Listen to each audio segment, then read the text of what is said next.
نفس اور شیطان کی یہی کوشش ہوگی کہ تو دنیا کے تھوڑے سے مزے، تھوڑی سی راحت، تھوڑی سی لذت کو تو سامنے رکھے، ان سے متاثر بھی ہوتا رہے، ان کے پیچھے بھاگتا بھی رہے، ان کے پیچھے پاگل بھی ہوتا رہے، لیکن آخرت کی لذتیں، آخرت کی انفینٹ لائف کی بادشاہت تجھے فیل نہ ہو، تو اس کا یقین نہ کرے۔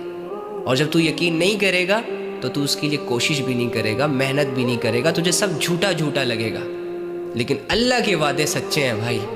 اللہ نے جب کہا ہے نا کہ یہ کرو گے تو یہ ہوگا، ویسا ہی ہوگا۔ جب اللہ کہہ رہا ہے فَمَن يَعْمَلْ مِثْقَالَ ذَرَّةٍ خَيْرًا يَرَهُ، تو ایسا ہی ہوگا کہ اگر تو چھوٹی سی بھی نیکی کرے گا نا تو میں اس کا بدلہ تجھے ضرور دوں گا۔ تیری کسی بھی نیکی کو ضائع نہیں کیا جائے گا۔ تجھے اعتبار آنا چاہیے تھا اس بات پر۔ جب اللہ کہہ رہے کہ جب تم توبہ کرو گے تو میں تمہاری توبہ قبول کروں گا، تو پھر تمہیں توبہ کر لینی چاہیے تھی۔ جب اللہ کہہ رہے کہ مجھ پر اگر بھروسہ کرو گے تو تمہارے بھروسے کو ٹوٹنے نہیں دوں گا، تو پھر تمہیں کر لینا چاہیے تھا اللہ پہ بھروسہ۔ جب اللہ کہہ رہے وَمَا الْحَيَاةُ الدُّنْيَا إِلَّا مَتَاعُ الْغُرُورِ، دنیا کی زندگی دھوکے کے سوا کچھ نہیں ہے، تو تجھے سمجھنا چاہیے تھا اس دنیا کو دھوکا۔ اور انسان اپنے آپ کو دھوکوں کے حوالے نہیں کرتا، اپنے آپ کو دھوکے باز لوگوں اور دھوکوں سے سیکیور رکھتا ہے، یہ اس کی عقل مندی ہوتی ہے۔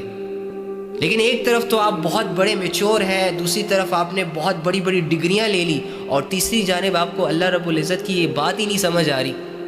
دنیاوی لحاظ سے ڈاکٹر بن گئے، پائلٹ بن گئے، انجینئر بن گئے، فلاسفر بن گئے، لیکچرار بن گئے، 2.5-3 گھنٹے کے لیکچر دے رہے ہو اپنے فیلڈ سے ریلیٹڈ، لیکن اللہ کی چھوٹی سی بات تمہیں سمجھ نہیں آ رہی۔ الذی خلق الموت والحیات لیبلوکم ایکم احسن عملا، کہ میرے بندے اللہ نے یہ زندگی اور موت اسی لیے بنائی، انسانوں کو پیدا کرنا اور پھر مار دینا، تاکہ اللہ دیکھ سکے کہ تم میں سے کون اچھے اعمال کرتا ہے۔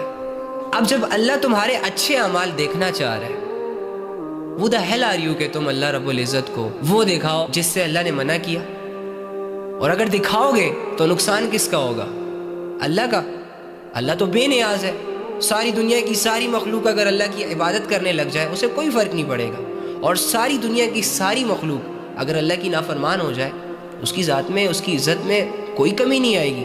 تمہارے اعمال تمہیں ڈیمیج کریں گے، تمہاری نیکیاں تمہیں سکسیسفل کریں گی۔ تو اگر اپنے آپ سے اتنا ہی پیار ہے آپ لوگوں کو، اگر اپنا کمفرٹ زون اتنا ہی عزیز ہے آپ کو، تو اللہ کے بندو اللہ کے وعدے کا یقین کرو نا، پھر دکھاؤ نا وہ اعمال اللہ کو جو وہ دیکھنا چاہ رہا ہے۔ پڑھو نمازیں، قدم بڑھاؤ نا علم کے راستوں کی طرف، اٹھاؤ نا اس قرآن کو، پڑھو نا، سمجھو نا۔ مشکل کیوں کہہ رہے ہو؟ کیا مشکل ہے اس میں؟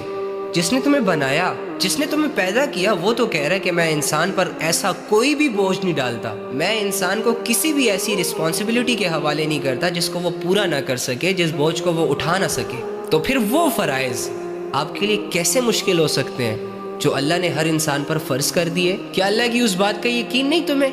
میری جان، تم میدان جنگ میں ہو، جنگ لڑ رہے ہو،